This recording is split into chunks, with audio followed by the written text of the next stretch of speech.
જય શ્રી કૃષ્ણ વૈષ્ણવ। શ્રી ગુસાઈજીના ચતુર્થલાલ શ્રી ગોકુલનાથજીના પ્રાગટ્ય ઉત્સવની સર્વે વૈષ્ણવને ખૂબ ખૂબ વધાઈ। શ્રી ગુસાઈજીના ચતુર્થલાલ શ્રી ગોકુલનાથજીનું પ્રાગટ્ય 1608માં માગશર સુદ સાતમના દિવસે અડેલમાં થયું હતું। તેમના પ્રાગટ્ય સમયે શ્રી ગુસાઈજીના કૃપાપાત્ર કૃષ્ણદાસીએ આનંદથી કહ્યું કે મેરા ગોકુલનાથ આયા। તેથી તેઓનું નામ શ્રી ગોકુલનાથજી પડ્યું, પરંતુ ઘરમાં તેમને સૌ શ્રી વલ્લભ કહેતા, તેમના ભક્તો તેમને શ્રીજી કહેતા, પુષ્ટિ માર્ગમાં તેમને સૌ માલા તિલકના રક્ષણહાર તરીકે ઓળખે છે અને ભક્તિભાવથી તેમને વંદન કરે છે। આજે ગોપી વલ્લભ ભોગમાં જલેબીની સામગ્રી ધરાય છે। શ્રી ગોકુલનાથજીએ શ્રીજી બાવાને મુગુટ, કુલ્હે, મોજા, તોડા વગેરે જડાઉ સુવર્ણના ભેટ કર્યા હતા। તેમાંથી આજે જડાઉ કુલ્હે અને મોજા ધરાય છે। તેઓ મેઘ શ્યામ વર્ણના અને મધ્યમ કદના હતા। તેમનું મુખ લંબગોળ અને લલાટ એકદમ વિશાળ અને નેત્રો અણીદાર હતા। વિદ્યાભ્યાસ સાથે ખેલકૂદનો તેમને ઘણો જ શોખ હતો। સર્વ કલાઓમાં તેઓ પ્રવીણ હતા। 16 વર્ષની વયે જ તેમનું લગ્ન શ્રી પાર્વતીજી વહુજી સાથે થયું। તેમને 3 પુત્રો અને 3 પુત્રીઓ હતા। 3 પુત્રો શ્રી ગોપાલજી, શ્રી વિઠ્ઠલરાયજી અને શ્રી વ્રજરત્નજી હતા।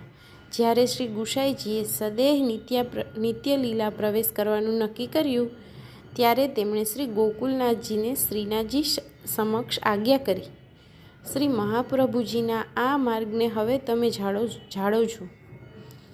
શ્રી ગુસાઈજીએ તેમને શ્રી ગોકુલનાથજીનું સ્વરૂપ પધરાવી આપ્યું હતું।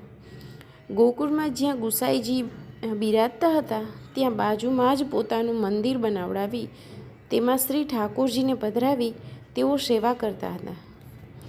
શ્રી ગોકુલનાથજીએ સમગ્ર પરિવાર ઉપર ઘણો સ્નેહ હતો। શ્રી ગિરધરજીના નિત્ય લીલા પ્રવેશ બાદ તેઓ પરિવારમાં મોવડી હતા। સૌ તેમને ઘણું માન આપતા અને તેમની સલાહ પ્રમાણે જ ચાલતા। સંવત 1672માં બાદશાહ જહાંગીરને વશ કરી ચિદ્રૂપ નામના એક સંન્યાસીએ માળા તિલક પહેરવા ઉપર પ્રતિબંધ મૂક્યો। ત્યારે આપ શ્રીએ આ પ્રતિબંધનો વિરોધ કરી અને માળા તિલકનું રક્ષણ કર્યું। 72 વર્ષની વયે 49 દિવસનો વિકટ પ્રવાસ કરી અને બાદશાહ જહાંગીરને સમજાવવા આપ કાશ્મીર પધાર્યા। અથાગ પ્રયત્નો કરી બાદશાહને હુકમ પાછો ખેંચી લેવા સમજાવ્યા। બાદશાહ માન્યા નહીં। ત્યારે માળા તિલક ન ઉતાર્યા, પણ ગોકુળ છોડી અને 3 માસ સુધી સોરમગામ બિરાજ્યા। વર્ષો સુધી સંઘર્ષ કરી અને માળા તિલકનું રક્ષણ કર્યું। બાદશાહને પોતાની ભૂલ સમજાતા પાછળથી એવો હુકમ પાછો ખેંચી અને શ્રી ગોકુલનાથજીને ફરી ગોકુળ પધરાવ્યા। તેઓ એકવાર ગુજરાતમાં પણ પધાર્યા હતા। તેમને વૈષ્ણવો ઉપર અને વૈષ્ણવોને તેમના ઉપર અત્યંત પ્રેમ હતો। તેઓ દરરોજ રાતે ભગવત વાર્તા કરતા, મીઠી વાણીમાં હાસ્ય પ્રસંગો કહી ને સતત વચનામૃતો કરતા। આપના અનેક વચનામૃત પ્રસિદ્ધ છે। તેમને વ્રજભાષામાં ગદ્ય સાહિત્યને વિકસાવ્યું।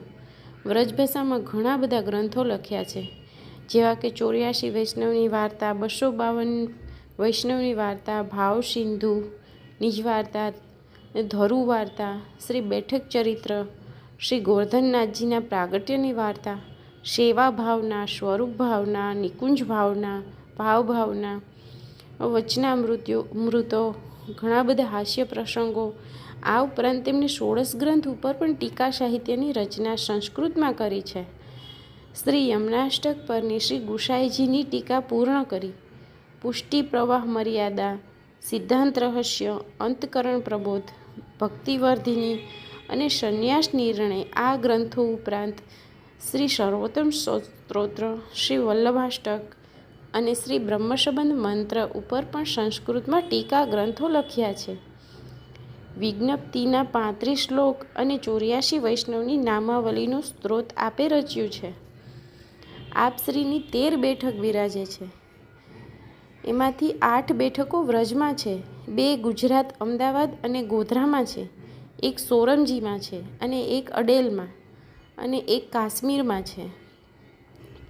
સંવંત 1697ના મહાવદ નોમના દિવસે 89 વર્ષની વયે આપ નિત્યલીલામાં પધાર્યા. તેમનો પ્રબળ વિરહ થવાથી તે જ સમયે તેમના 78 વૈષ્ણવના પણ પ્રાણ છૂટી ગયા. 7 ભાઈઓમાં તે સૌથી લાંબો સમય સુધી ભૂતલ પર બિરાજ્યા હતા. શ્રી ગોકુલનાથજીના ચરણોમાં આપ સર્વે વૈષ્ણવના દંડવત પ્રણામ. સર્વે વૈષ્ણવને શ્રી ગોકુલનાથજીના જન્મ મહોત્સવની ખૂબ ખૂબ વધાઈ. શ્રી વલ્લભાધીશ કી જય.